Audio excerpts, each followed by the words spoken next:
بسم اللہ الرحمن الرحیم۔ شروع کرتا ہوں اللہ کے نام سے جو بہت مہربان نہایت رحم کرنے والا ہے۔ الحمدللہ رب العالمین وبہ نستعین، اما بعد۔ سامعین،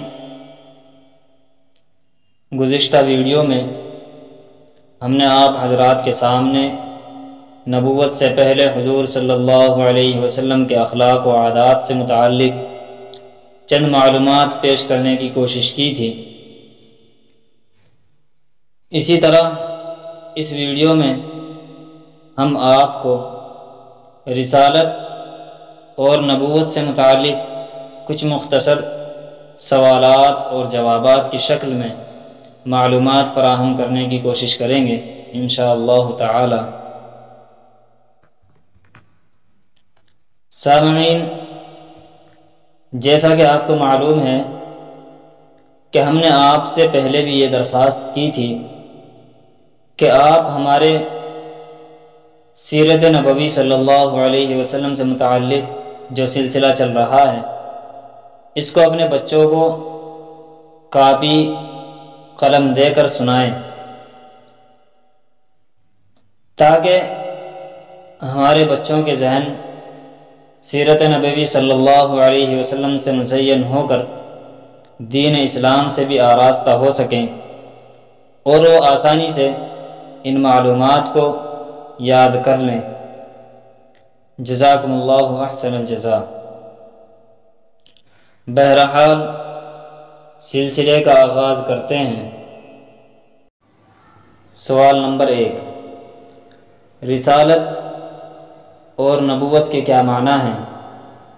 جواب: رسالت کے معنی تو رسول ہونا اور نبوت کے معنی نبی ہونا ہے۔ سوال نمبر 2، رسول یا نبی کس کو کہتے ہیں؟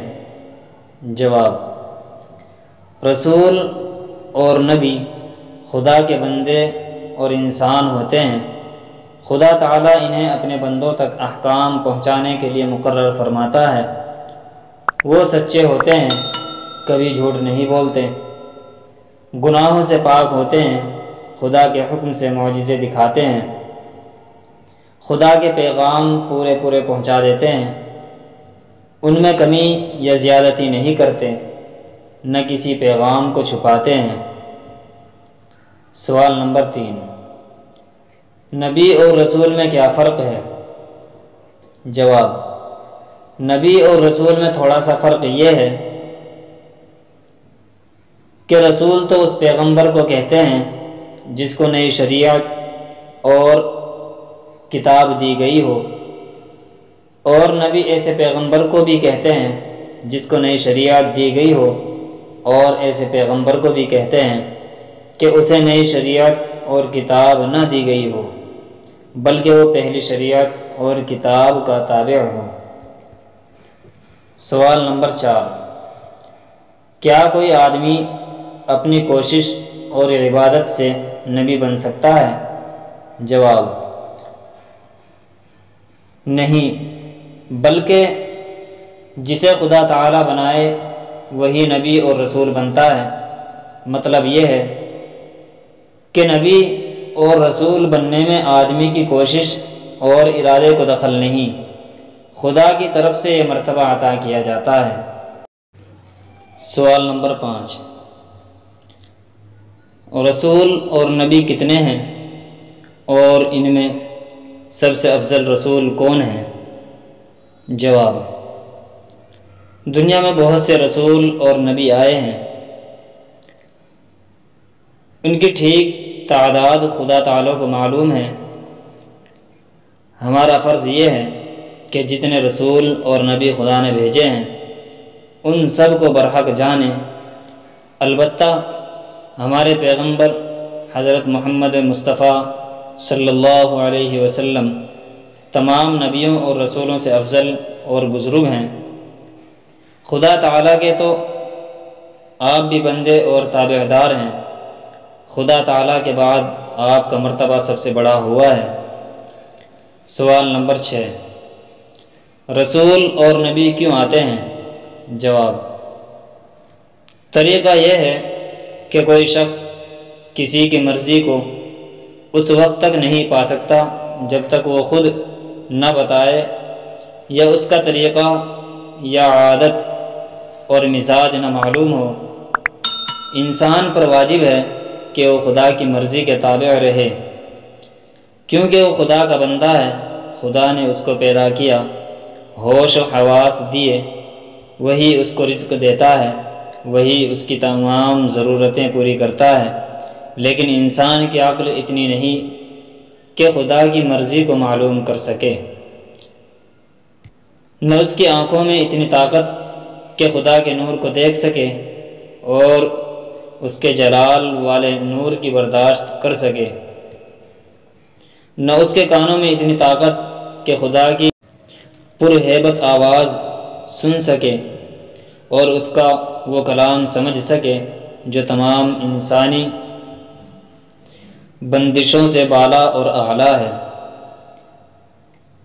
عقل کی کوتاہی کا یہ اثر ہے کہ کبھی وہ بری چیز کو اچھی سمجھ کر سیدھی راہ سے بھٹک جاتا ہے اور کبھی شیطانی کاموں میں دل لگا کر برباد ہونے لگتا ہے، اور بڑھتے بڑھتے نتیجہ یہ ہوتا ہے کہ تمام عالم میں ظلم اور بدکاری پھیل جاتی ہے، خدا کی تعلیم بھلا دی جاتی ہے، ظلم و فساد کی اندھیری سب طرف سے گھیر لیتی ہے، اور آدم علیہ السلام کے اولاد تباہ اور برباد ہونے لگتی ہے، تو خدا کی رحمت ان کی امداد فرماتی ہے اور کسی ایسے شخص کو پیدا کرتی ہے جس کو لڑکپن ہی سے گناہوں کے جمگھٹوں سے بچایا جائے،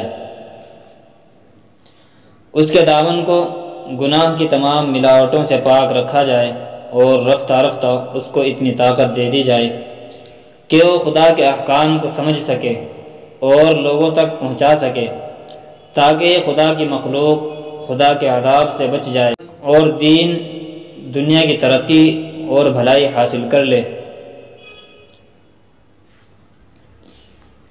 سوال نمبر 7، حضور اکرم صلی اللہ علیہ وسلم کے تشریف لانے کے وقت عرب کے لوگوں کا کیا مذہب تھا اور تمام دنیا کی مذہبی حالت کیا تھی؟ جواب، اس زمانے میں عرب کسی ایک مذہب کے پابند نہیں تھے، بلکہ مجوسیت، زرتشتی، دہریت، عیسائیت، یہودیت، شرک وغیرہ وغیرہ تمام چھوٹے مذہبوں کا عرب میں رواج تھا۔ ایک خدا کو چھوڑ کر سینکڑوں چیزوں کی پوجا کیا کرتے تھے، قدرت کی ہر ایک چیز کو خدا بنا لیا تھا۔ حد ہو گئی کہ مٹھائی کا بت بنایا جاتا اور پوجا کرنے کے بعد اسی خدا کو توڑ کر کھایا جاتا۔ ماں اور بہنوں تک سے شادی کی جاتی، زندہ بیٹیوں کو زمین میں دفن کر دیا جاتا تھا۔ عیسائیوں نے عیسیٰ علیہ السلام کو خدا کا بیٹا مان لیا تھا۔ یہودیوں میں رشوت، سود، ظلم، حرص، طمع عام تھی، وہ اپنے آپ کو خدا کی اولاد کہا کرتے تھے۔ سامعین، حضرت عزیر کو اللہ کا بیٹا مانتے تھے۔ ہندوستان میں کروڑوں بتوں کی پوجا ہوتی تھی۔ کس قدر شرم کی بات ہے کہ بدن کے ناپاک حصوں کو بھی پوجا جاتا تھا۔ ہر شہر میں الگ الگ حکومت قائم تھی، لوٹ مار، جھگڑا، فساد عام تھا۔ یورپ میں خانہ جنگی اور بت پرستی کی حکومت تھی، غرض تمام دنیا کی یہی حالت تھی۔ گمراہی کی گھٹا ٹوپ اندھیری تھی جو تمام دنیا پر چھائی ہوئی تھی، اور دنیا کو اس وقت کسی سچے رہبر کی ایسی ہی ضرورت تھی جیسے ماہی بے آب کو پانی کی ہوا کرتی ہے۔ انہی چند معلومات کے ساتھ ویڈیو کا اختتام کیا جاتا ہے۔ واللہ اعلم۔ سماعت کے لیے جزاکم اللہ احسن الجزاء۔